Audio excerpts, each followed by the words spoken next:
Hello there Tenno, and welcome back to another Frame of Lore video. Today, we will finally be discussing the Old War. Now, there will be a lot of spoilers in here, and there's a fair bit to go over and discuss about different characters and events that shape the Origin system. Without anything more, let's get into today's video. So, we'll start with the Zariman incident. We went over this a little bit in the Tenno Lore video, so in brief terms, the Zariman 10-0 ship had a problem with a failed void jump that resulted in the adults being driven mad and the children acquiring void powers. There is much more involving the man in the wall, but that would just complicate matters. When the Orokin rescued the children, they hid them away out of shame and fear, though Margulis saw something in them. Margulis was an Archimedean, and a very good one at that. She had an astonishing intellect and was a prominent geneticist. Margulis discovered the Zariman children and adopted them. She could empathise with them, and she sought a way for them to control their powers, so that they could interact with the world normally. Margulis found she had opposition for her work, and was advised by the Orokin executor Ballas, who loved her, to stop her research and forget about the children. Margulis refused, and carried on with the research, wanting to help them. Margulis found a way to impose gates on the powers of the Zariman children, and created the Dream. This was a state of dreamy but lucid consciousness in a cold, dark environment that helped in bringing their void powers under control.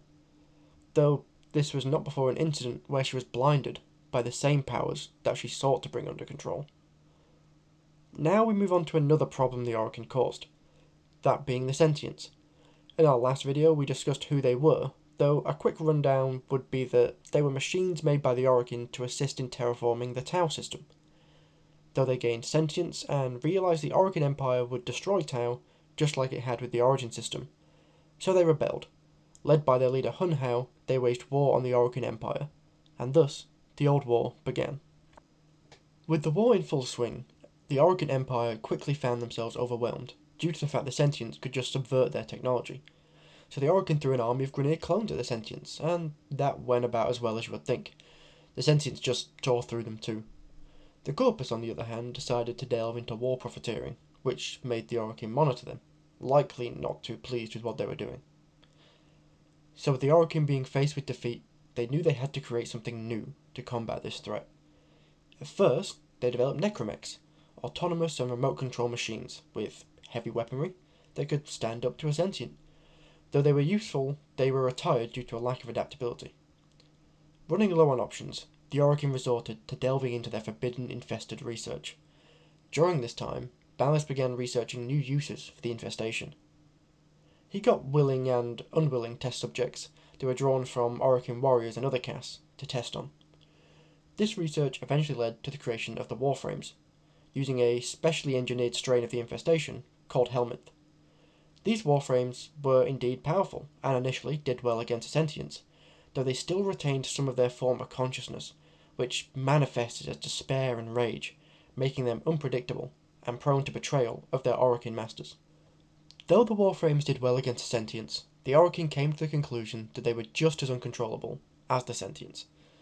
Though they also realised that through transference, another mind could take control of a Warframe. This process would later be developed into a technology by Margulis. This research led Margulis to working with an Archimedean who specialised in infestation manipulation, named Sylvana.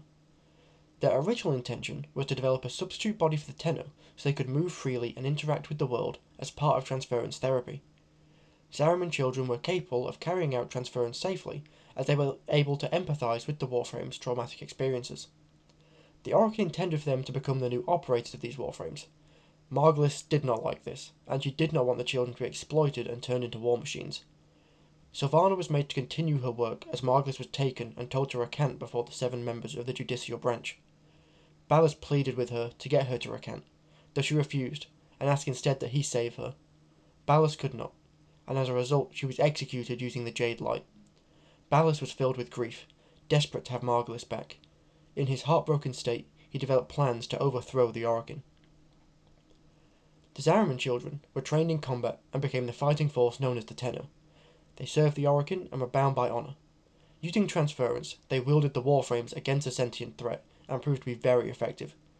They abided by combat disciplines taught by the newly founded Tenno schools and wielded melee and ballistic weapons to circumvent the sentient interference of high-tech weaponry. Through the help of the Tenno, the Orokin managed to turn the tide of the war. The Sentients were left helpless, though that was until Ballas defected. Ballas, with his desire to destroy the Orokin, conspired with Hunhao. He revealed to him the secret weakness of the Warframes, the Tenno themselves.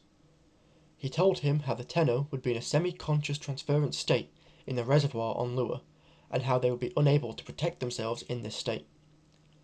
Hunhao came up with a plan. Natar, his daughter, was born as a last-ditch attempt to destroy the Tenno. She was a unique mimic that could change her appearance into any form, so she chose to impersonate Margulis and infiltrate the Orokin. Natar, or now the Lotus, used the Tenno against the Sentients. This may simply have been part of Ballas and Hunhao's original plan, given that Ballas handled her manipulation. Meanwhile, Hunhao sacrificed himself over Uranus in a final battle. However, Error, Natar's brother, seemed unaware of this plan and became troubled at the Sentients' defeat by Natar's directive. So he went to the reservoir, pleading for her to return. However, due to her reprogramming, Natar believed herself only to be the Lotus and had the Tenno kill Error. The Orokin imprisoned her in an isolated chamber on Lua to command the Tenno forces. High-ranking Orokin gathered in the outer terminus of Pluto to celebrate their victory against the Sentients. They were ignorant of the true threat now facing them, the Tenno. Under the leadership of the Lotus, and due to the execution of Margulis, the Tenno betrayed their former masters, killing most of the executors and the council. This triggered a historic event known as the Collapse, which led to the fall of the once great Orokin Empire. With most of the leadership now dead or missing, and the Orokin Empire in chaos, Natar's final goal was to destroy the Tenno. However, she'd been caught by the Orokin, and was reprogrammed to be similar to Margulis and have her memories.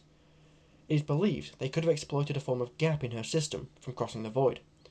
Thus, Natar's identity was subverted, and the Lotus became a mother and guide to the Tenno. It is also possible her motivation by this gap could have been a lie to avoid her from questioning who she really is.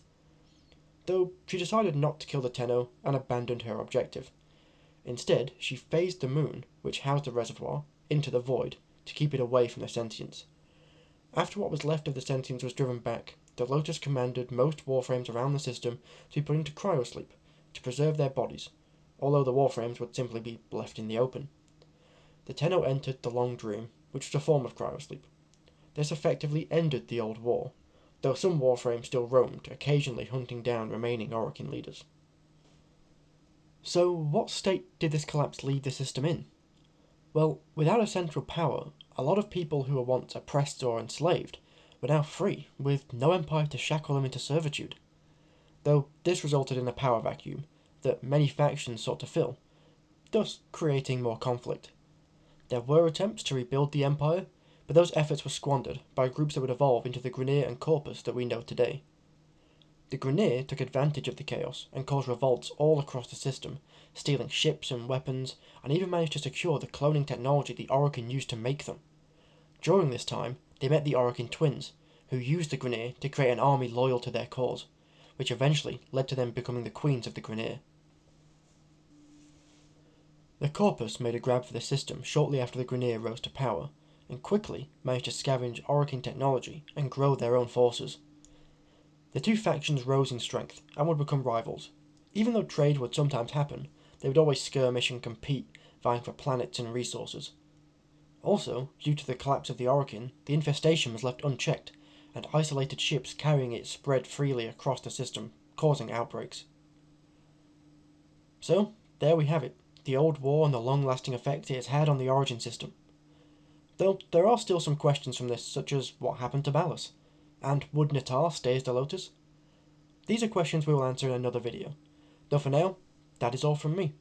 If you enjoyed this video, please leave a like and consider subscribing, as it really does help the channel out, though just the fact you have watched the video already means a lot to me.